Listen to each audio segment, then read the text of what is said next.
ஆண்டவராக இயேசு கிறிஸ்துவின் நாமத்தினாலே அன்பின் வாழ்த்துக்களை தெரிவித்துக் கொள்கிறேன். கர்த்தர் தாமே உங்களை ஆசீர்வதிப்பாராக. இன்றைக்கும் கூட நாம் பார்க்க போகிற காரியம் என்னவென்று சொன்னால் தேவனுடைய அன்பு. இந்த உலகத்திலே உன்னதமான ஒரு காரியம் என்னவென்று சொன்னால் அது தேவனுடைய அன்பு. அவருடைய அன்பு ஒரு நாளும் மாறாதது. நாசியிலே சுவாசமுள்ள மனிதனை நம்புவதை விட்டு விடுங்கள் என்று வேதவசனம் சொல்லுகிறது. மனிதர்கள் விட்டு விடுவார்கள், ஆனால் தேவன் ஒருபோதும் கைவிட மாட்டார். மனிதர்களுடைய அன்பு அது மாறி போகும், ஆனால் தேவனுடைய அன்பு அது ஒரு நாளும் மாறாது. நம்மை தூக்கி எடுத்த அன்பு, நம்மை அரவணைத்த அன்பு ஒரு நாளும் மாறாது.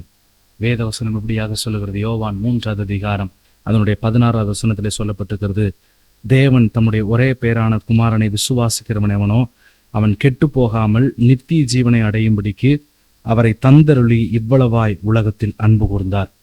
பழைய ஏற்பாட்டு காலத்துல நம்ம பார்ப்போம் அப்படின்னு சொன்னா, ஒரு மனுஷன் பாவம் செஞ்சா அவனுடைய பாவத்திற்கு ஏற்றாற் போல பலிகளை அவன் செலுத்த வேண்டும். ஆனால் இந்த புதிய ஏற்பாட்டு காலத்திலே தேவன் 2000 ஆண்டுகளுக்கு முன்பதாக ஒரு விலங்கு, அற்பமான ஒரு விலங்கு அடிக்கப்பட வேண்டிய இடத்துல நம்முடைய பாவங்களுக்காக அவர் மரித்தார். நமக்கு சமாதானத்தை உண்டு பண்ணும் ஆக்கினை அவர் மேல் வந்தது. அவருடைய தழும்புகளினால் சுகமானோம் என்று சொல்லி வேதவசனம் சொல்லுகிறது. அவருடைய அன்புக்கு இணையே இல்லை, அவருடைய அன்புக்கு ஈடே இல்லை. இதை பார்த்து கொண்டிருக்கிற ஒவ்வொருவருக்கும் தேவ அன்பு, தேவ சமாதானம் ஒவ்வொருவரையும் நிரப்புவதாக. அவர் சிலுவையிலே நமக்காக அடிபட்டு அவர் நமக்காக மரித்தார். சிலுவையில இரத்தம் சொட்ட சொட்ட, ஒரு சொட்டு இரத்தம் இல்லாமல் நமக்காக மரித்தார். நமக்காக அவர் பாவமானார். சாபமான இடத்துல அவர் தொங்கப்பட்டார். அந்த சிலுவையிலே சாபமாக அவர் தொங்கப்பட்டார். இன்றைக்கு நாம் எந்த அன்பை நாம் விரும்புகிறோம்? உலக அன்பு நமக்கு தேவையில்லை, மனிதர்களுடைய அன்பு நமக்கு தேவைதான், எல்லாருடைய அன்பு நமக்கு தேவைதான் இல்லைன்னு சொல்லலை. ஆனா தேவனுடைய அன்பு அது உன்னதமான ஸ்தோத்திரம். அந்த அன்பு அவர் நமக்காக ஏங்கி நிற்கிறார். வெளிப்படுத்தின விசேஷத்தில் நம்ம வாசிக்கும் போது, இதோ வாசற்படி என்று தட்டுகிறேன், ஒருவன் என் சத்தத்தை கேட்டு கதவை திறந்தால் அவனோடு நான் போஜனம் பண்ணுவேன், அவனும் என்னோட போஜனம் பண்ணுவான் என்று வேதவசனம் சொல்லுவேன்.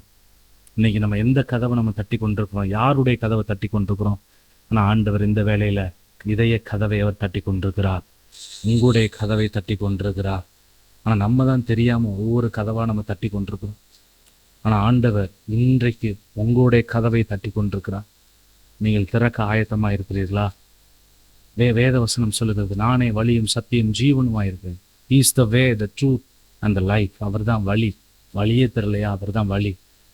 அவருடைய அன்பு ஒரு நாளும் மாறாது. நீங்க யோசிக்கலாம், நான் தனியா இருக்கிறேன், நான் தனித்து விடப்பட்டிருக்கிறேங்க, என்னை பார்க்கறதுக்கு யாருமே இல்லையே, என்னை பார்க்கறதுக்கு எந்த ஒரு மனிதரும் இல்லையே, எனக்காக கவலைப்பட, எனக்காக அழுக யாருமே இல்லையே, என்னுடைய துக்கத்தை சுமக்க யாருமே இல்லையே என்று நீங்க நினைக்கலாம். இதை பார்த்து கொண்டிருக்கிறவங்களுக்கு ஒரு நல்ல செய்தி நான் சொல்லுகிறேன். இயேசு உங்களோடு இருக்கிறார். மனிதன் சொல்லுகிற வாக்குகள் மாறிப்போகும், ஏன்னா அவன் மனுஷன், அது மாறத்தான் செய்யும். ஆனால் தேவனுடைய வாக்கு மாறாது. ஏனென்று சொல்லார், அவர் தெய்வம், அவர் பொய் சொல்ல ஒரு மனுபுத்திரன் அல்ல என்று வேதவசனம் சொல்லுகிறது. அந்த தெய்வீக அன்பை ஒவ்வொருவரும் பெற்றுக்கொள்ள வேண்டும். வாலிபர்கள் இன்றைக்கு எந்த அன்பை நோக்கி ஓடிக்கொண்டிருக்கிறார்கள்? தாங்கள் தெரிந்தெடுத்த அன்பை நோக்கி ஓடிக்கொண்டிருக்கிறார்களா? அநேக வாலிபர்கள் ஓடிக்கொண்டிருக்கிறார்கள். ஆனால் நம்மை தேடி வந்த தெய்வம், தேடி வந்த அரவணைத்த தெய்வம், தம்முடைய இரத்த கைகளினால் அரவணைக்க அவர் வருகிறார். ஸ்தோத்திரம். அந்த ஒரு உண்மையான அன்பு, அந்த மாறாத அன்பு, பிசாசனுடைய அன்புல விழுந்துடக்கூடாது. தேவனுடைய அன்புல, அந்த அன்பு நமக்காக காத்திருக்கிறது. ஸ்தோத்திரம். நீங்க யாராவனல் இருக்கலாம், அவருடைய அன்பு தான் நம்மளை காப்பா. அவருடைய அன்பு தான் ஆறுதல் செய்யும். அவருடைய அன்பு தான் நம்மளை தேற்று. அவருடைய அன்பு தான் நம்மளை சந்தோஷப்படுத்தும். அப்படிப்பட்ட கிருபைகளை தேவன் தருவாராக. இன்றைக்கும் கூட தேவனுடைய அன்பு ஒவ்வொருடைய வாழ்க்கையில் நினைக்கும்படியாக, தனியாருக்கே நினைக்காதீங்க, ஆண்டவர் உங்களோடு இருக்கிறார். அவர் அன்பு உங்கள் மேல இருக்கிறது. யார் கரிசனை காட்டினாலும் கரிசனை காட்டாவிட்டாலும் அவர் உங்கள் மேல எப்பொழுதுமே அன்பா இருக்கிறார். தேவன் அன்பாகவே இருக்கிறார்.